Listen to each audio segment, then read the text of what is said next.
ఇగో ఇది ఈ ప్లేస్మెంట్. ఒక్క నిమిషం. ఇక్కడ ఎవరు వరకుంటారు? ఇక్కడ ఈ ప్లేస్మెంట్లో కరెక్ట్ ఈ ప్లేస్మెంట్ వరకుంటారు. మీరే వరకుంటారా? ఇప్పుడు మీ ఫేస్కి సంబంధించి ఈ మెడ వరకు ఏమైనా ఇబ్బందులు అయినాయా? ఏమైనాయి? సర్జరీ అయిందా? సో ఇది ప్రాబ్లం. ఇక్కడ మీరు అనుకుంటారు ఎవరెవరో చూపించు అన్నారు కదా, ఎవరో చూపిస్తే దయ్యం దేవుడు ఉన్నారు. రూమ్లో దయ్యం లేదు, దేవుడు లేదు. జస్ట్ ఇక్కడ నుంచి వచ్చే రేడియేషన్ ఎఫెక్ట్తోనే మీకు ఇబ్బంది అయింది. ఇది ఇప్పుడు మీకు అయింది కదా ఈ ప్రాబ్లము, ఇది కేవలం దీని నుంచి వచ్చింది. ఇది మళ్ళీ మీరు ఎక్కువ ఇక్కడ పడుకుంటే ఇంకా ఎఫెక్ట్ అయితే కానీ తగ్గదు అది.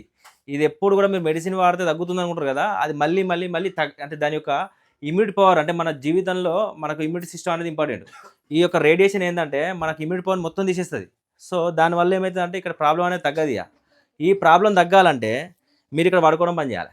లేదంటే దీనికి సమానంగా ఎక్కడైతే ఆ వెయిన్స్ వాటర్ వెయిన్స్ వస్తున్నాయో అక్కడ ఒక కాపర్ రాడ్ ఒకటి, ఇక్కడికి వచ్చి ఒక కాపర్ రాడ్, ఒక 2 రాడ్స్ మీరు పెట్టుకున్నట్టయితే ఈ యొక్క పాయింట్ దూరం అయిపోతుంది. మీకు తక్కువ ఖర్చులో దీని నుంచి బయటపడచ్చు. లేకపోతే ఇది మీకు సివియర్గా జరిగే అవకాశం ఉంటుంది. ఓకేనా? చాలా జాగ్రత్తగా ఉండాలి. ఈ లైన్స్ అనేది బెడ్రూమ్లో అనేది నేను ఎక్స్పెక్ట్ చాలా ఇళ్ళలో రావు, బట్ మీకు కంజెస్టెడ్ ప్లేస్ ఉంది కాబట్టి ఇది రావడం అయింది.